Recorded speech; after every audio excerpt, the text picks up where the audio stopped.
Hello fellow cyborgs and welcome to my June reading wrap-up. I will talk to you about most of the books that I read in June, some of which will be featured in other videos like in my Hindsight is 2020 project or East of the Bell Jar buddy reading project with Acacia over at the Chaotic Little Book Corner. There were definitely some lows and some highs this month, so let's start off with some lows. Sarai from Sarai Talks Books and I attempted to buddy read Madame Bovary by Gustave Flaubert. My edition is the Rhodes Classic Edition and it is translated by Eleanor Marks Aveling. I have read this before. I read it on audiobook the first time and I gave it 2 out of 5 stars. It didn't make much of an impression on me at all. When I started rereading this, I found the writing style actually pretty enjoyable and I was liking it more than I had expected to, but then we got to, I want to say page 150 and I just didn't care anymore and the writing style hadn't become more endearing to me. It had become kind of sloggy and we both decided it just really wasn't worth our time. So I DNF'd this still with a 2-star rating and I probably won't be reading it again. Then we buddy read Hyperion by Dan Simmons. This is a science fiction mosaic novel. That kind of means that this is a collection of interconnected short stories with an overarching plot that weaves them together. But I think that describing Hyperion as creature horror would actually be more appropriate, at least for the first chunk of the novel. The whole premise is that we have 7 pilgrims who are going to talk to this Shrike, which is this metaphysical monster that's made out of knives on this planet Hyperion. Throughout the novel, we're learning about this planet. We're learning about why these pilgrims are there. This reminds me a lot of Cloud Atlas by David Mitchell in that because this book is organized into such distinct segments, and those segments have very different tones and styles, it's a mixed bag and you're going to enjoy some more than others. Overall, this did not impress me very much. The first 2 stories were very violent, had graphic sex scenes, and also were very horrific, very gory. The third story, which I enjoyed more, it was more comedic. It was full of profanity, which normally doesn't bother me, but I felt as though this was being used for shock value rather than for legitimate reasons, I guess. The 4th and 5th stories were overall tamer as far as their content warnings, and I did enjoy those a bit more. Though there's only one female character, and in her story, there's this moment where an important character for her is dying, and something else happens that I'm not going to tell you about, and then she equates that experience with ejaculation. And that took me so far out of the story, and Sarai and I just were flabbergasted that this would be the connection that this character made in this moment, and that the author decided to go ahead and write it. 2 out of the 6 narratives were also more about someone else rather than the characters who were there in the story, but there were just a lot of things that I didn't like. There were just a lot of things that I didn't like about this, so I gave it 2 out of 5 stars. I finally finished the biography of Nellie Ternan. This is The Invisible Woman, the story of Nellie Ternan and Charles Dickens by Claire Tomalin. I have mixed feelings about this. I didn't realize on the outset that the evidence of Nellie Ternan's life was mostly destroyed willingly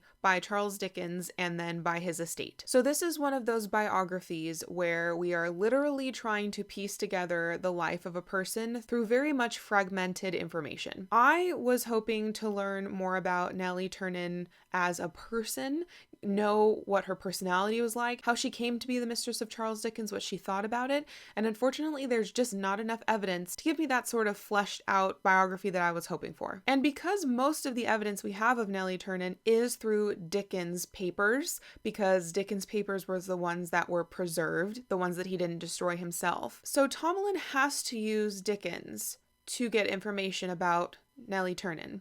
However, at the same time, she holds this contempt for Dickens and how he treated Nellie Ternan. It was a very strange sort of situation. I found myself wondering why you would write this biography if you hated Charles Dickens so much, knowing that he would be the only resource you had for learning about Nellie Ternan. It just seemed a little weird. At the end, I realized this biography is kind of in conversation with other biographies that have come before that were specifically about Charles Dickens and that vilified Nellie Ternan. So Tomalin has this antagonistic, at times, attitude towards Dickens, I think in direct reaction to the biographers who came before who had a gut reaction hatred to Nellie Ternan without really investigating what was going on with her. Nellie Ternan was an actress on the stage when she met Charles Dickens, and we learned a lot about actresses and actors in the Victorian era and child actors and actresses in the Victorian era. That was really good information because I knew that actresses specifically were treated pretty much no better than sex workers in the minds of the genteel Victorian society, but I didn't really know why. And this also gave me a bit of a primer about Charles Dickens and what his life was like, so I don't have to read a Charles Dickens biography now. I also learned that Wilkie Collins, who was another Victorian novelist, seems to be a scumbag, but that the Trollops, and specifically Anthony Trollope, are delightful humans. So that made me pleased to know, though I know that is an overgeneralization, but that was just my sense. Wilkie Collins, yuck. Anthony Trollope, yay. So I wanted this to be an easier read than it was. I wanted to learn who Nellie Turner was as a person, but that's really not possible. So I kind of was expecting what this book could not give me. I gave it 3 out of 5 stars.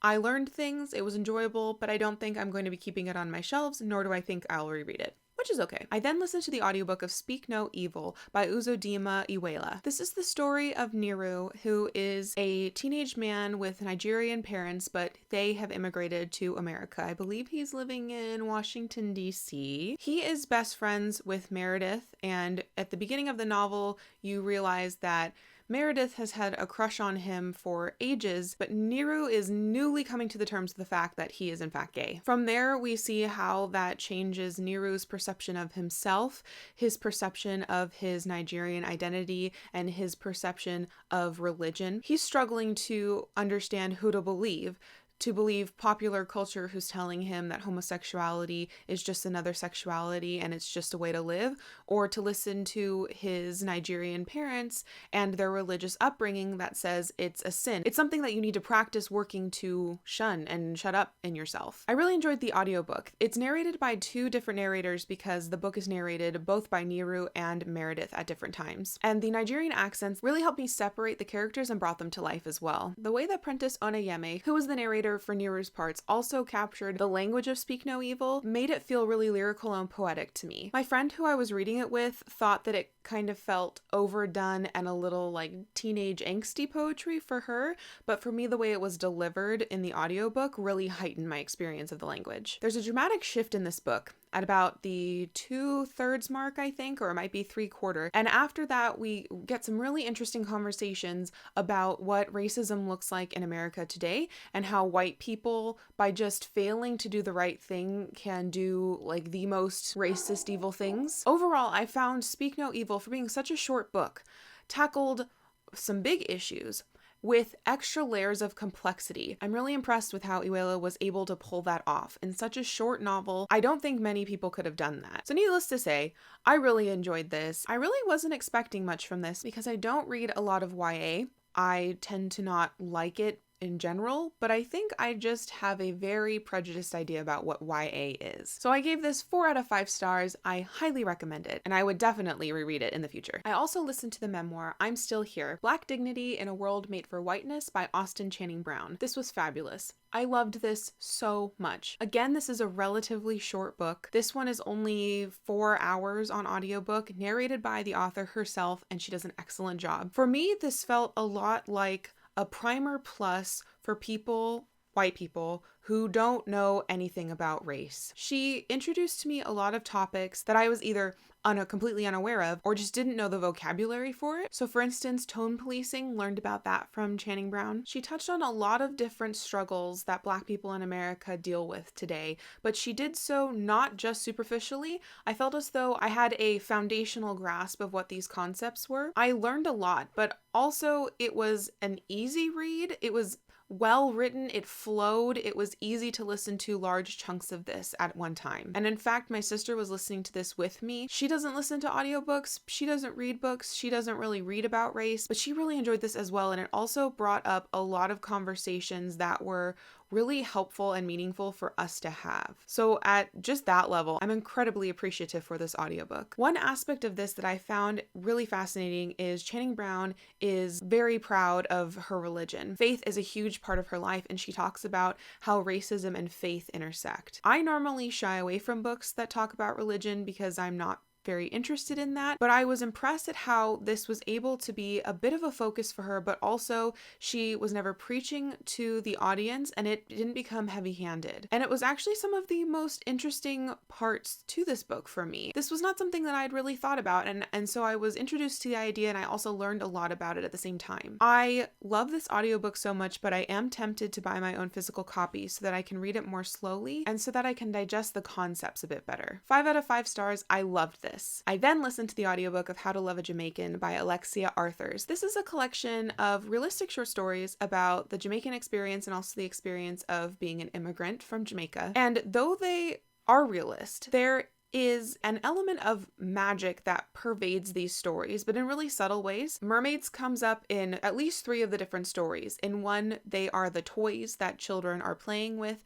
In another, it is the name of a river. And in another, a movie star is playing a mermaid in a movie. I, as a mermaid lover, absolutely adored this, but I also really enjoyed how these were realist stories, but that doesn't mean that they were necessarily like gritty or boring or commonplace. There was like I said, there was just like an element of magic to it. A lot of these stories tackle similar themes: sexuality, parenting, immigration, and I've heard some criticisms that these stories can feel kind of samey. However, in the audiobook, there are 4 different narrators, and this really helped make those stories distinct. So those narrators were Janina Edwards, Adenrele Ojo, Dominic Hoffman, and James Fooey. My best guess at those names. So I really enjoyed listening to this audiobook specifically, and I also enjoyed this collection of short stories to give me an introduction to Jamaica, Jamaican life, and the Jamaican immigrant experience. I know nothing about Jamaica, and now I know a little bit more. I highly recommend this. 4 out of 5 stars. Do not pass it up. I did read Richard III by William Shakespeare. This is a play, part of the Bard Book Club that Libby Stevenson hosts. This is this Shakespeare's most famous history play? I wonder, I don't know. I enjoyed this way more than I thought. In the Bard Book Club, they had been reading the Henry VI plays, which is a 3-part play series that directly precedes and leads into the events of Richard III. I chose not to read them because I heard they weren't very good, and I was afraid that because I hadn't read them, I wouldn't be able to enjoy this, but I was wrong. The poetry in here was excellent, and I was able to keep the characters straight because I have a map of the characters in Shakespeare's history plays, so that was helpful. I also found it quite amusing to see Richard III being so incredibly two-faced on the stage. He would tell someone something and then there would be an aside to the audience where he says the absolutely opposite evil thing. There's an appearance of ghosts at the end of this, which was a surprise, and I loved it. So I enjoyed this a heck of a lot. I gave it 3 out of 5 stars, and I think that if I reread this in the future, I might even give it more. So now I have a few children's picture books that I want to talk to you about, so if you're not interested, thank you for watching, and if you are, stick around. First, I reread The Little Mermaid by Hans Christian Andersen. This is the full text, and this is illustrated by Charles Santore. I have mixed feelings about this. I think it is a bad idea. Maybe I don't have mixed feelings. I think it's a bad idea to put the full text of Hans Christian Andersen's Little Mermaid, which is not an insubstantial length of a short story, into a children's picture book. And the reason is because in order to fit all of the text, the illustrations have to be imbalanced. In this book, we have some normal sorts of illustration that's integrated and beautiful, but then we also have pages that it's just text. I think we have 5 instances in here where it's just walls of text, and it's the same border illustrations in just different colors. And the other unfortunate thing that had to happen for some reason is sometimes we get full spreads with no text at all, but these spreads always come way after the section in the book that they're illustrating. The worst offender for this is the sea witch section. So in the point where Andersen is describing the sea witch's home, which is kind of hard to imagine, we have no picture help at all. And then you turn the page and suddenly you see everything the way you were supposed to have been imagining it the whole time. The other thing that I didn't appreciate about these illustrations, man, I'm just really picky, is that all of the mermaids look the same 17-year-old girls. However, I believe the Little Mermaid is 11 at the beginning of this book, and she watches as each of her older sisters turn 15 and get to go to the surface. I don't know if Santore only knows how to illustrate one kind of hot female body, or if he didn't read the book closely enough to know that she's 11 at the time, or if he's decided that the mermaid mythology is that they're born looking looking like that, and that's the age that they look until they become old and white-haired at the end of their 300-year lifespan. I don't know, but I didn't love it. I ended up giving this 3 out of 5 stars. Probably should drop it to 2 because the illustrations just kind of like actively annoyed me as I was reading this. So yeah, I'm actually, turns out, not a fan of having the complete and accurate text within a children's picture book. I just don't think it works well. Unless you want the picture book to be twice as long with more integrated illustrations, I didn't like it. I then reread The Little Mermaid, a classic fairy tale, which is illustrated and I believe also adapted by Van Gool. I don't know who this person is. This is from my very, very deep childhood. This is a highly adapted retelling of The Little Mermaid with a very different ending that I actually quite enjoy. I also really enjoy the illustrations. All of the sisters are different primary colors, which, you know, that's just something that I really liked as a child. Though our Little Mermaid's the only like normal looking one, which I'm a bit annoyed. I wish she was just like deep indigo or something. The text is changed and simplified, but the main idea is still the same until the big switcheroo at the end. And I enjoyed how at the beginning you got a really good sense of how the mermaids actually lived and how they loved each other as sisters. The Sea Witch was also really cool at the end. One of the switcheroo things is when the Little Mermaid sisters go to the Sea Witch to bargain for their hair to help their sister. The Sea Witch is like, I don't need your hair. I've been watching your sister. I know she's in trouble. Here, this will help her. Go take it. So very, very completely different essence to this story than the original, but it's delightful and I really enjoy it. 3 out of 5 stars. I then read Where's My Teddy by Jez Alborough, and this is a story told in verse about a boy who has lost his teddy in the forest, and it rhymes and I quite like it. I don't like the illustration style that much. It's kind of terrifying, but it is funny. He ends up meeting this huge teddy, and then there's a big bear that has lost his teddy, and it's kind of endearing. So it's a quick read, it's fun. I didn't love the illustrations, but the story did make me giggle, so I gave this 3 out of 5 stars. Then we have We're Going on a Bear Hunt by Michael Rosen and Helen Oxenbury. This is a story that I remember deeply from my childhood. It's very, very repetitive. It's the sort of story that's probably going to annoy the crap out of the parents toward the end, but the children are going to love it because they can say the sayings along with you. This is like the mini version, which I love. The illustrations flip-flop between sketchy black and white to then full color, and it's pretty much a story about this family who has to go through different obstacles to find a bear in a cave. The bear is horrifying, and I don't know why they're hunting this bear. I don't know. They don't have guns with them, so I don't know what they're gonna do with this bear. And this anthropomorphized bear ends up chasing them back into their home.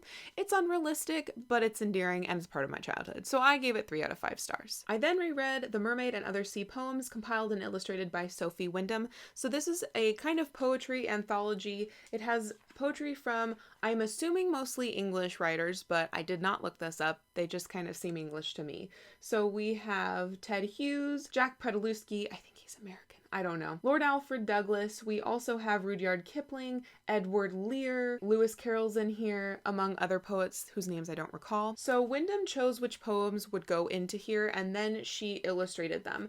One thing I really enjoyed about her illustrations is that the borders are all very detailed. The illustrations she really took her time on, though some of them are like, they're choices that were made that I don't know why this choice was made, but that's fine. My main complaint is that I don't love the illustrations themselves. I mostly just really enjoyed the details that she had around the illustrations, and all of these poems were very samey. They are poems directed at children, which is fine, even though this doesn't directly say that, but they're all just kind of funny, quirky, and a little bit off-putting. So because of that, I don't think I'm going to be keeping this on my shelves, but I also don't want to rate it less than 3 stars, so I'll give this 3 stars. The other thing I'm a bit disappointed on is that the poems were samey, and I also sincerely doubt that they're diverse at all. And I find it just really hard to believe that these are the only poems of sea poems that you could adapt for children. The highlight of the children's picture books this month was Mermaid Tales from Around the World, retold by Mary Pope Osborne and illustrated by Troy Howell. I did not expect much of this. I know I looked at this book, looked at the illustrations, near obsessively as a child. I don't remember reading the stories that much. I've fallen out of love with fairy tales for multiple reasons, so I was like, oh, I'll read this so that I know that I don't like it. Turns out it's pretty darn good. The retellings by Mary Pope Osborne are very easy to read. They're not jumpy, stilted fairy tales at all, and I was incredibly impressed when I read her introduction, where she says that she was expecting to see a lot of passive women in these mer people stories from around the world, sea maiden stories, I think she phrases it. However, she instead found women with agency in every single story. And she had a really creative way of defining this agency. So she says, in the French legend of Melusine and the Irish tale The Enchanted Cap, the mermaid exacts a terrible price when her rights are violated. In the Ukrainian tale Nastasia of the Sea and the Persian tale of the Sea Princess, each maiden allows herself to be won by mortal men only after he has gone nearly to the ends of the earth for her. In the Native American legend of Manana of the Waterfall and Hans Christian Andersen's The Little Mermaid, and in the Nigerian folktale The Fish Husband, the mermaid ultimately succeeds in getting what she wants, even after it appears she has lost everything. The mermaid can mercilessly punish those who displease her, such as in the Cornish tale The Mermaid's Revenge and the German tale The Mermaid in the Mill Pond. Likewise, both the Japanese sea queen and the Chinese lake princess give generous rewards for those who help them. Even when she behaves thoughtlessly and cruelly, as in the classical myth of Galatea, the sea nymph still determines the fate of all those around her. There are no passive, sugar-coated heroines here. And she's right. This was a very, very wonderful collection. The other bonus on top of that is that Troy Howell specifically looked at the art of the different time periods and cultures that the stories were from, and he did his best to replicate that to a certain extent. So here he's replicating like a field notes sketch, but then he also has more traditional Native American woodcut sorts of designs. He's replicated a Greek urn sort of thing for the Greek story, and he's replicated the patterns he's seen in Nigerian art. I would not have thought that the illustrations were by the same person, so it was really impressive, and it looked like he really tried to do justice to the different regions that these stories came from. I was super impressed. Highly recommend. 4 out of 5 stars. Do not miss out if you like fairy tales, and specifically if you like mermaid tales. So those were most of the books that I read in the month of June. I will tell you about the other books that I read for other reasons sprinkled throughout the month of July, so look out for those videos. Thank you so much for watching, and until next time, continue to be lovely.